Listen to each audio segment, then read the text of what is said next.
Thank you guys for being here. It's really awesome that we have even a walk-in. We have two walk-ins actually, which is incredible.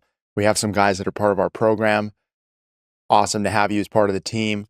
We have some old members here and extensions of the team, some current members. This right now, for those who don't know what this is a faith meeting, right? And the reason that we have faith meetings here is because we really do want to be an education system for people who need it. Most institutions are interested in keeping you as part of their community indefinitely, with not equipping you with things that you need, as in they're a resource center for you. I think it's quite the opposite. Most people are constantly in the business of funding churches and shuls and businesses and making sure that the leader has a big house and cars and all these other things, when at the end of the day, the community should be here for you guys so that you guys have the things that you need. And I think this is a great representation of exactly that. We are a nonprofit, but we're getting that nonprofit on its feet. It happens to be that ISU has been around for 30 years, so it's an excellent nonprofit. And we're opening the doors for not only the community members, upcoming people who have nothing to do with this and want to be a part of it, to join our team and make our mission a reality. Now, our mission, to reestablish that for people who don't know, is to just be a community center of help. We do have some niches that we're pushing towards. These niches are people in drug addiction. We would love to work with people who need to be in a halfway home, but if we had the resources to build a house to aid and hire people and do stuff of that nature, we would. But we're not in that position. We are a boxing gym tailoring to the community with incredible coaches for just simply self-defense, fitness, and self-improvement. And it's been interesting that people have been drawn to boxing as a source of help and interest, that, if this was the road to recovery and I got to be a part of this, then I would be willing to change my life. And so now these other things have kind of grown, and this is the current place that we're at. And so I just kind of wanted to reestablish what we're doing here. And I did mention the values and just how important that is. Right now, I just think most of us are living in a reality that is stranger than fiction. And so it starts to be confusing to not only us, but where exactly does the truth lie? And unfortunately, history is something that is not being taught to people in the college systems and the high schools, in the middle schools, and unfortunately at home. And most people are interested in equipping their children with other people to teach them and educate them, when we want to create some sort of system that has everything in-house. And this is a great example of that. Instead of having to go everywhere, we start having more and more people who are in-house here, part of this community, that are willing to help us and help people who are not only in addiction, but who have been post-incarceration. So this is another factor. If you've been out of prison, first of all of this deals with values. If you're in for robbery or murder or some terrible offenses, those are things that are directly correlated to don't steal, don't murder, don't commit adultery, don't covet. You see, those values come to God. If you value God and the values that He's established here on earth and put it into literature for us, then you wouldn't partake of those things, and you'd be willing to not partake from it long enough to flourish in an environment that has God-fearing people. So here again, we're willing to aid you and help you get on your feet if you're willing to look at your values and your path and then say, you know what, I'm willing to take a new one and start fresh. And the third resource is, of course, people who are are unfortunately homeless, which is a massive thing going on nowadays. And the issue is, you get a free bed and a free shower and a free meal, I'll just stay here indefinitely. And if the government's paying for it, then why not just do that? The goal for a facility like this is to create meaning and purpose and a drive forward so that these people don't want to stay there. They actually want to serve their community. They want to serve each other. They want to be better individuals. And all of that comes through self-improvement, which is why I think a lot of us are here at this particular boxing gym. self-improvement is the road to recovery. And that has kind of been our phrase as of now. So I think I've made a good layout. Teaching those values is important. And I don't think there's anybody better to educate us than my father here, who has kind of been on both sides of the fence. I think people should know that. I am Jewish. I was born Jewish. So I was born with those values at a young age. And my father was not born Jewish. He was actually a famous actor and musician and has kind of, has experienced worldwide fame, and something I suppose you guys can fact check if you're interested. And he changed his life because he understood at a certain point, and from my understanding, that, there are people who know God and live with him all the time, but then there's another group of people that are interested in teaching others about him. And as a nation of people, that is what the Jewish people are. So he converted to Judaism and has now become an incredible scholar. And most of my knowledge does come from him. So I'll just go ahead and let him speak. Oh, thank you. God bless you. Well, I think in some of the lectures have been posted, so that's kind of cool. Please look into those. And also look extensively at Dan Moses on YouTube, and Israel Horowitz and Chris R. Andrande. All of them great stuff, great resources. They couldn't be better, and it's critical. Dan was making a allusion to the absence of history, and the most fundamental history book is, if you will, the Bible, and that America is founded on Judeo-Christian principles, and the founding fathers even included in the Declaration of Independence phrases like, "We hold these truths to be self-evident, that all men are endowed by their Creator with unalienable rights," the Creator with a capital C. This was the air we all breathed in for Americans for centuries. And so that was in 1967 in California. That was taken out in different periods nationally. And Americans have been living a long time. The youth have been living a long time. Men in their 40s and 50s, therefore, have never heard of what used to be the basis for everyone's existence, basically the biblical text. And so it's easy enough. You can read the 5 books of Moses. That's a short book, really, if you're just taking the King James Version, for example, maybe 250 pages, and you get the blueprint of reality. And all the biblical writings that follow are extremely important, extremely rich, Jewish and Christian, and they all should be read. But that's a tall order for a lot of people. But to read the beginning, 250 pages, you guys have done that 100 times if you went to school at all. And you've been forced to, and this will actually help you. You get an idea, what is the nature of history? What is reality? Now, I wanted to share something regarding what happens if a society, and this isn't just the United States, it's worldwide now, they're disconnected from their roots, that we are created things, and the esoteric question, who are we and what are we? Where do we come from? Where are we going? What power animates us and to what purpose? Those are off the table. A lot of people don't even think of them, except you guys have been thinking about them, or you wouldn't come to something like this. So the obvious things, just read the Bible, starting with, in the beginning, God created the heavens and the earth, and read the narrative.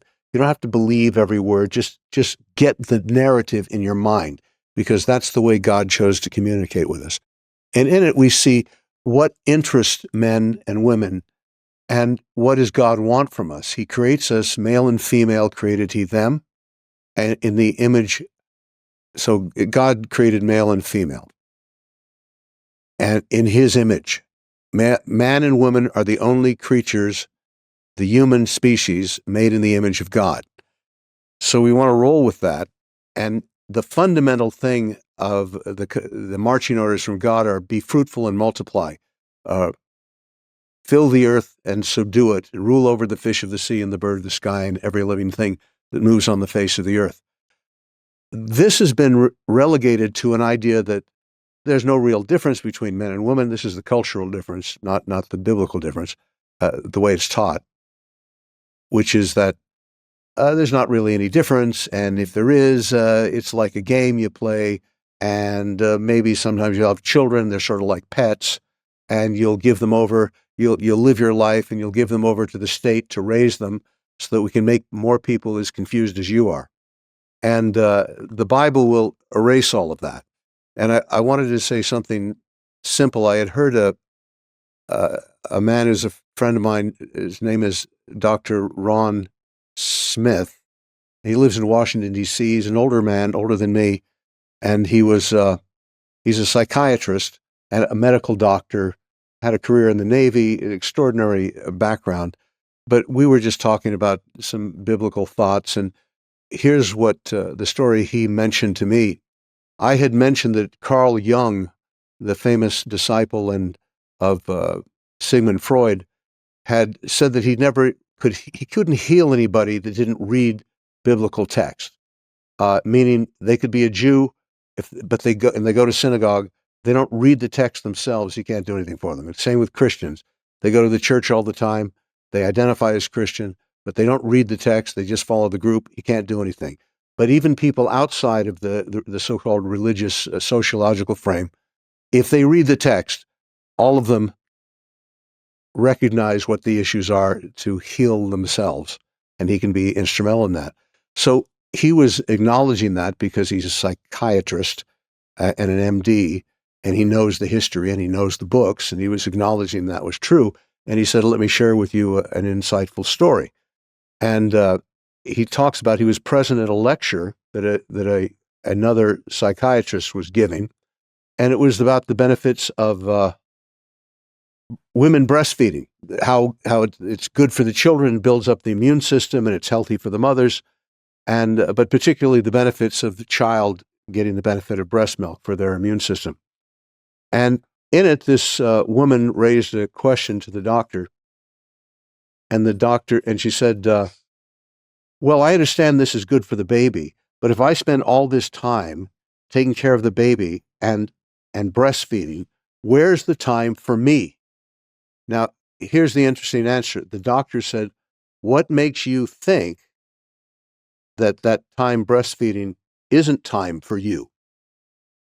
Right? That's really important. Society actually teaches, this is the most natural thing in the world.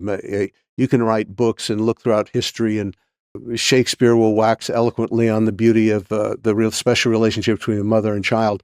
And this is what our cultures understood, and women innately understood that they aspire to this sort of intimate relationship with their own children as the fruits of their love with their respective husbands. And yet society teaches this is unimportant. You can get it, you can get rid of it, you can get past it, you're busy, you got stuff to do. But that stuff to do nullifies your own nature. You follow? If you're following. Now, not everybody is the same. Some people have more interest in that outside of sociological interest than others. But the point is, you wouldn't want to teach people to go against their own nature. Now, this is just an example. Society teaches people to go against their own nature. They are told that the dynamic of male and female is not even important. It's kind of a game. In fact, we can take life itself, the procreation itself, off the table as an issue. So you can engage in limitless sexuality through birth control with no consequences, right?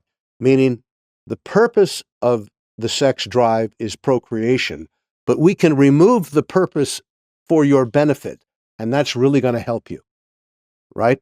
Okay, so the world's crazy. The answer is follow God's commandments. I will quote the end of the book of Ecclesiastes, which is King Solomon's writings. The final word is all that heard. I'll say it in Hebrew just to show off. Sof davar hakol nishma et ha'elohim yirah ve'et mitzvotav shemor ki ze kol ha'adam. The final word is all that's heard. Fear God and follow his commandments, for this is the whole of man. This is me talking now. We are creatures. We are not the creator. we are creatures ourselves. The Creator made us with a purpose, and we are capable of knowing what that purpose is through His grace. It's written down, and all the great cities of the world and the great civilizations of the world have essentially been aware of this for, 3,800 years? Something like that. And that's what built civilization. You take it out, and you can see how easily civilization falls apart. Anyway, that's my wrap for today. All right, God bless you. Keep going. All right. All right. When you put 10 people in a room, they say you then have 10 different opinions. And I think that increasingly seems to be human nature, especially with the evolving dialogue and the online wars and all this stuff. We seem to have so much conflict of opinion, where it almost seems like people live in alternate realities sometimes. You know, how does one person think the sky is purple and another person thinks the sky is blue? It's almost inconceivable.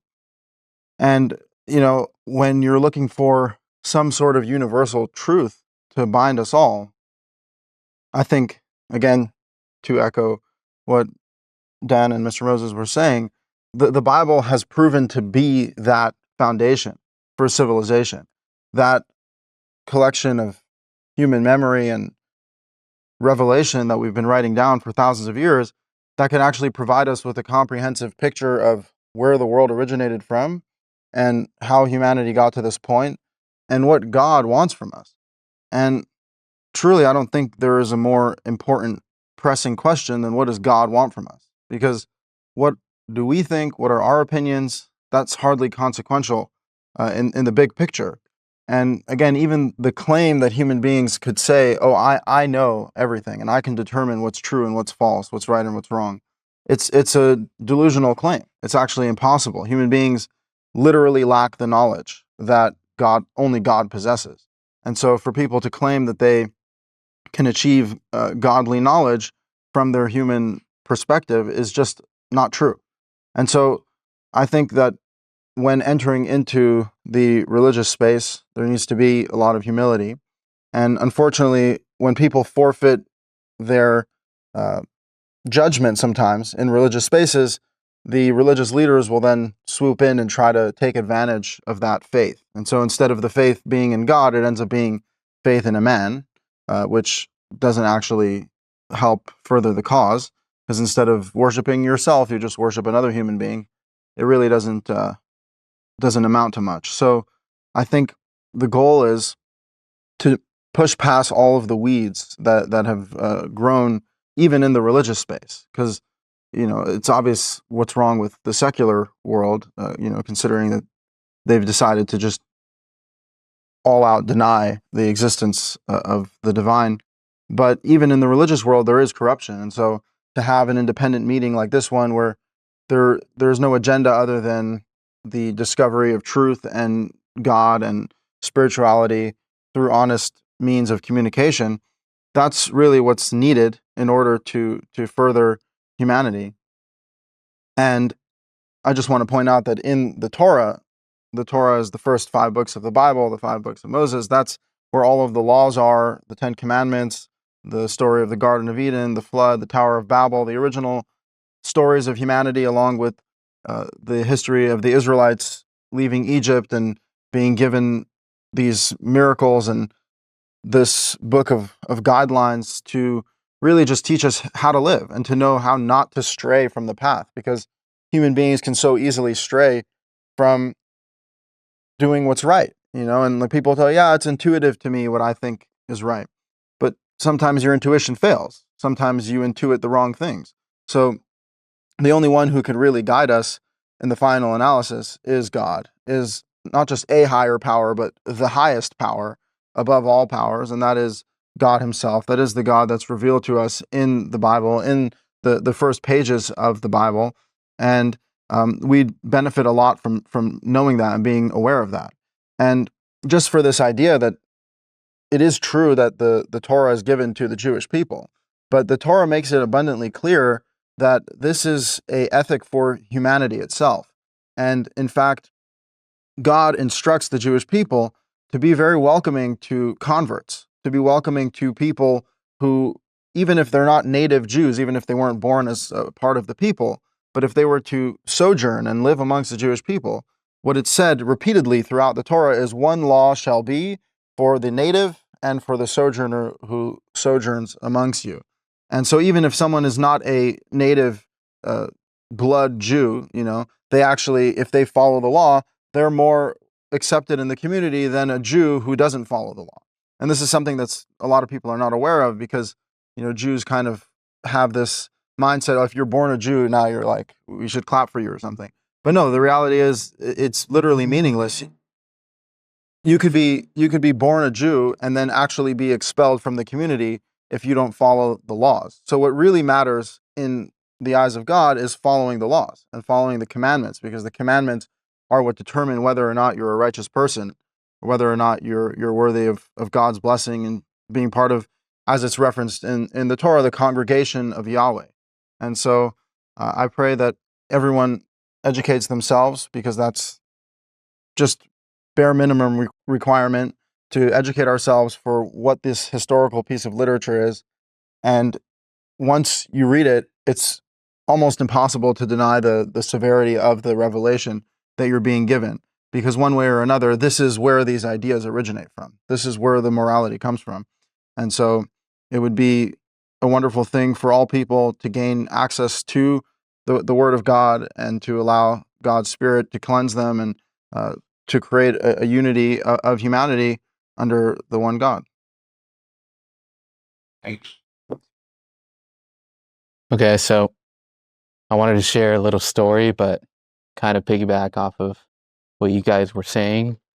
The Bible provides a blueprint as to how to operate as an individual and a society. And that's what it's showing in the most ethical and moral way. Now, I had this conversation on Friday with this guy who believes in God. However, he was posing the argument that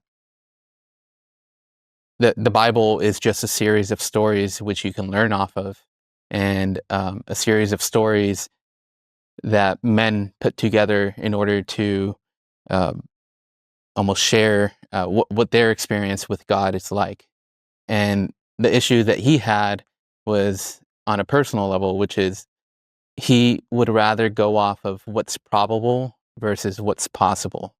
And just to expand on that concept, let's just use an example. You mix eggs, flour, and sugar together, and you put it in an oven. What's most probable is that after a certain amount of time, a cake is going to come out, not a duck, right? But if you were to think about of what's possible, which is an infinite amount of things, a duck is possible to come out. Now, we were kind of going back and forth on this whole probable and possible thing, because I was posing that there's miracles that happen that is not at all probable, but I do believe they do happen, and not everybody can side with one or the other, and there's a middle ground. And the reason why I was saying that was for the fact of God performing miracles, right? And I do believe he can perform miracles. Now, at one point, we started just going back and forth on this thing, and I started thinking in my head, he's telling me his story. Let me just go with his flow and what he's trying to portray, right? I was over here trying to defend something when in reality, he was just trying to share his story and what he thinks of God. So I step back and I'm like, okay, I'll fall into this trap, because it ultimately became a trap. So he's like, okay, so if we're operating on what's probable, then the Bible itself is not probable at all. Therefore, it is just wiped.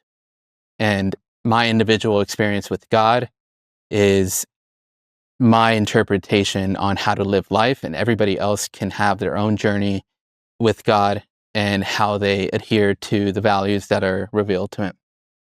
And I didn't realize at the time that it was a trap.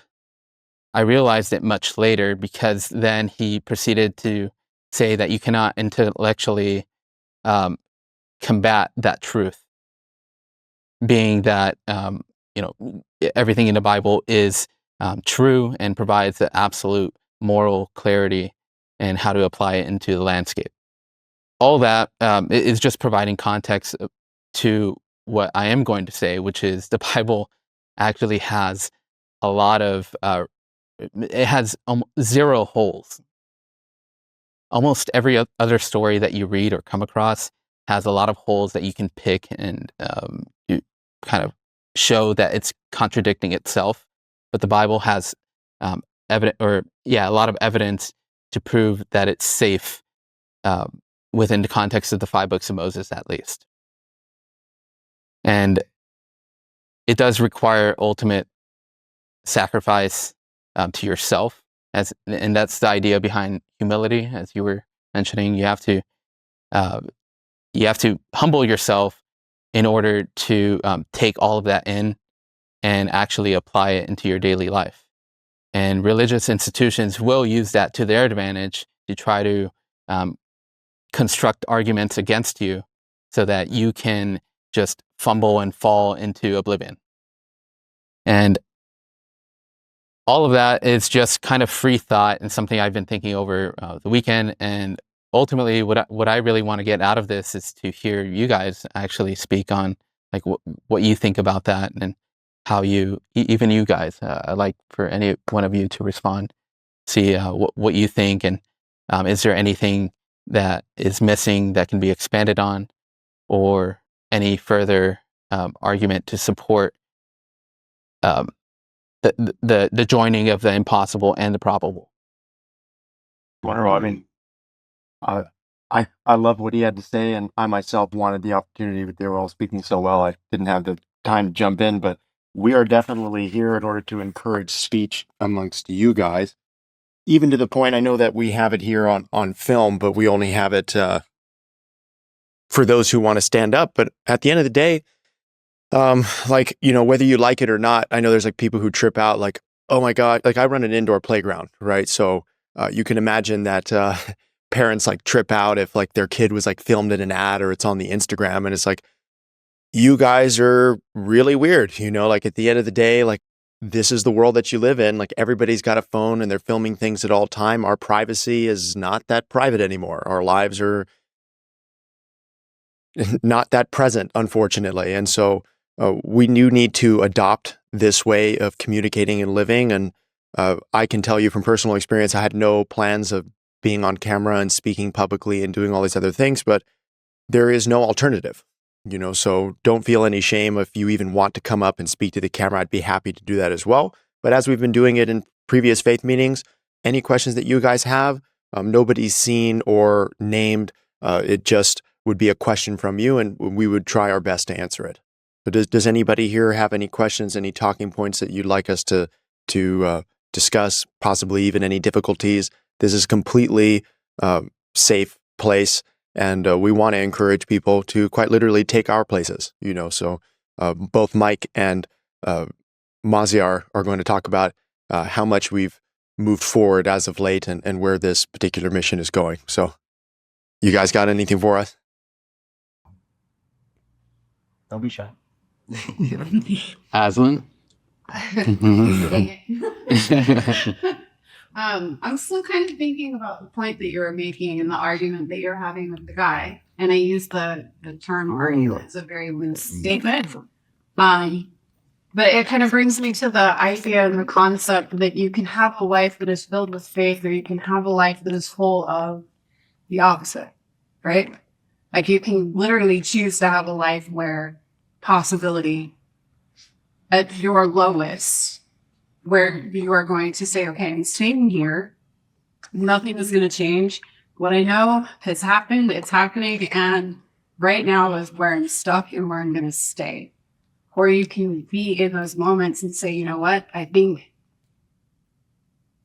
things can get better. Things can improve. You can have a life of faith, or you can have a life of, I would call it pessimism. It's the cup half empty or the cup half full. When you pour your water in, you look at it. A pessimist will look at it and say it's half empty. I'm lacking half of what I need. An optimist, or somebody who has faith, would look at that and be like, yeah, I got some. Nice. Sweet. I can drink. Right? Definitely. Yeah. Well, I love the statement, and I think you're right, and it's true. That's a real thing. the first thing that came to my mind, because I have the resource of a piece of information like the Bible, the first thing that comes to my mind is that where do we get the best example of what you were saying is like, I can stay here and I can let it consume me, or I can improve. And it's pretty simple. That's the story of Cain and Abel. God comes to Abel when his countenance is fallen, and he says, surely, why is your countenance fallen? Surely you can improve yourself. For if you do not, sin rests at the door, and its desire will consume you, yet you can conquer it. So he knows that you can rise above it. And you see, had somebody said what you said, which is, I'm going to improve, right? Then they would have their solution. But Abel didn't want to improve. And immediately after, he killed his brother. And that is the human nature of what we typically end up doing if we're not going to improve. If we're going to go even lower than the point of self-depravity, we're going to start putting it into other people as well. And so I'll go ahead and pass this off to you. Thank you. No, I just wanted to say that the what is he judging probability off of? As in his frame, according to his knowledge and his life experience, that is made up of his, 30, 40, 50 years as a human being on Earth, that's going to define the probability for all of existence, right? Like his own frame is so limited for him to be who can even determine what is probable? Yeah, it's improbable based off of his own experience. Like based off of his experience or what he knows about life, it's improbable. But I think if we actually open ourselves up to look at existence itself, like what is the probability that the Earth even exists? What's the probability that we exist? What's the probability that all of this happens? You know, like all of it is the impossible, yet it's existing and it's real. And so when you start to tap into the magical nature of life on a moment to moment basis, there's nothing improbable about there being more miracles and more divine intervention than there already has been. So I think the whole probability scale is skewed to go with very limited human frame based off of a very limited period of time. But the reality is the Bible introduces us to a period of time and a nature of humanity that's very different from the one we live in. So we can either choose to scoff at it and be like, there's no way that's real. Or we could open ourselves up to the possibility that maybe we're the ones who are really missing out on an existence that's far more miraculous and holy and divine. Yeah, but that's real probability. But I don't know. Do you want to share anything on that? No. I was just saying because you said the possibility that we're wrong, right? Rather than the probability, meaning that it's much more probable than impossible.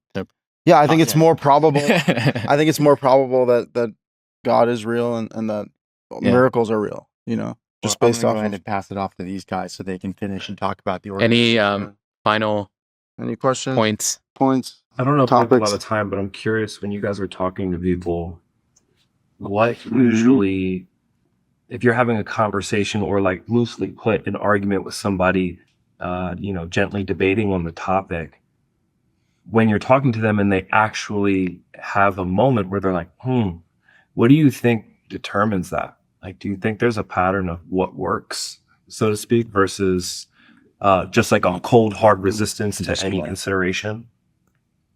I guess one thing I can say, it's very cloudy to say whether or not someone will actually humble themselves to actually take in information that you've posed to them.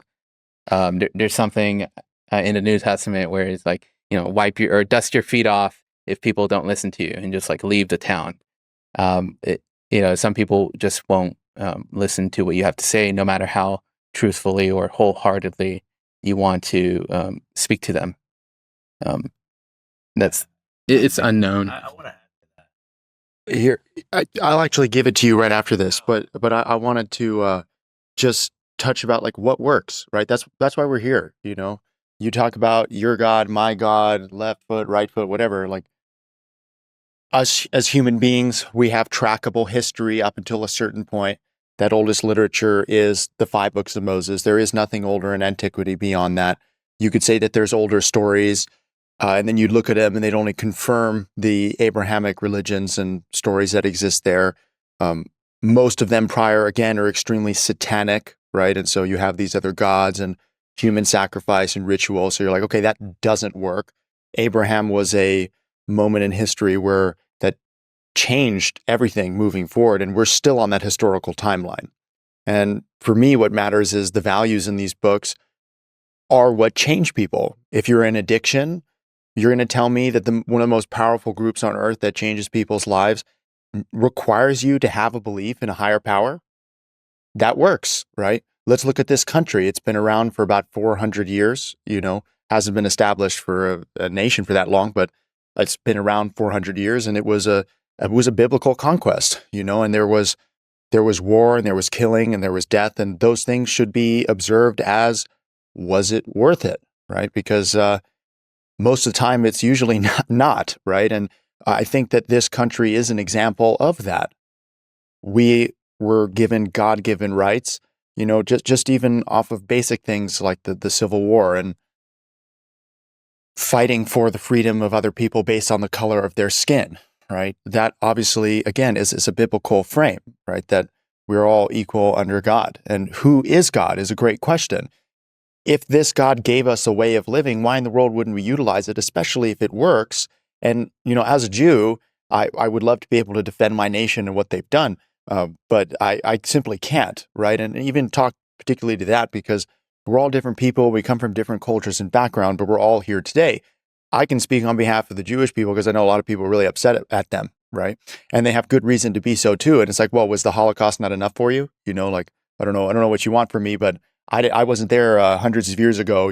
I didn't personally start the Bolshevik Revolution or communism. I'm not Lenin or Stalin or people of that nature, but they do have backgrounds, and individuals should be accountable for their sins, right? And this is about holding individuals, creating individuals, really. The story of Abraham, Isaac, and Jacob, it all surrounds that. So I hope that gives you some conquest, or some perspective of like where I'm coming from personally and what we're trying to achieve. I'll pass it off to Mike and Maziar, and we'll finish this thing out. Just before I dive in, you brought up a really good point. Sure. How do you know if someone is able to accept what you're trying to say? Well, it all has one word for you. It's going to be ego. If somebody's willing to put their ego aside and listen to what you have to say, that's when you can see or kind of picture that this person is actually willing to listen to you in the first place. Some people don't like to do that, and they try to push their version of the story onto other people. It might be right, might be wrong, but I think just evaluating where this person, when you're having this kind of conversation, this I don't know if I should say it's a tough conversation, but at least it can't turn into an uncomfortable conversation for some people, but it's knowing how the person will actually react, or if they're willing to listen to a different perspective. You could agree to disagree at any point. But if you're just trying to hear and push this one scenario into other people, that's where you get that pushback and, having effective conversations with people. But I just wanted to touch base on that. But in good light, I'd like to give a round of applause to everyone here that gave a talk. Thank you guys. I think we're on the right track. I've joined forces with Mozzie, and we've been making a lot of progress. For those of you who don't know me, my name is Michael Harvey. I'm the director for the Second Round Redemption. It's a rehab program to assist individuals who are in need, in sufferance, and looking for help. Like Dan had mentioned, we're looking to expand this in multiple directions, but at least focusing on the individuals who have suffered losses in their life and looking to find a better path to redemption, right? Comes with the name of the program. Just this last week, we're trying to introduce our program into after-school programs in local schools here in the area to offer them the help that they need, and even get them at a younger age, so that way people don't lose themselves in life later on. So I feel like if we could set a solid foundation in our schools, in our programs, in our youth, we could definitely have a better society. And so I just want to give you a small update of what's going on. And hopefully every week I have something to share, but this is going to be a journey, and we're proud for every one of you here that's joining us, and you see we're growing. There's every week that I come, it's new faces, so we're definitely on the right path to making that happen. Without further ado, I'd like to pass it on to Mozzie, who's going to express the rest of our mission. Thank you, sir. Thank you, Mike. My name is Mozzie Katibi. Everyone calls me Mozzie for short. My position here with the ISU Boxing Foundation is the logistics coordinator, and I'm a law student, which gives me a certain insight on, like, some of the people said, debate. How do things get done? And we're so fortunate in the past week. We were able to connect with many foundations. We're in the process of getting our vendors licensed so that we could get government contracts and grants. Something else I wanted to say is that, unfortunately, when Bruce Lee died in 1973, it took about 30 years for his foundation to produce his book that was already written. So with nonprofits, there's a lot of stall. And I'm grateful for everyone who came out today, because all of you are what makes the difference. We need to come together as a collective to make a difference. If you want to go fast, you go alone. If you want to go far, you go together. And in this past week, me and Mike have connected with so many different foundations. The places that we're going to go are limitless. And with that being said, I just want to say how grateful I am for the ISU Boxing Gym. This gym has changed my life. I was a practicing martial artist and I broke my foot, and I just happened to come into this gym just to get back in shape so I could go back to my other martial arts. In that process, I was fortunate enough to meet Dan and build a relationship with him. And in that process, I personally believe that God was working in my life to get us to this point. And we're going to help a lot of people. And I hope you all, I hope that everybody in this room takes it to heart like I do, and that we can all make a lasting and big change. Thank you. Love it.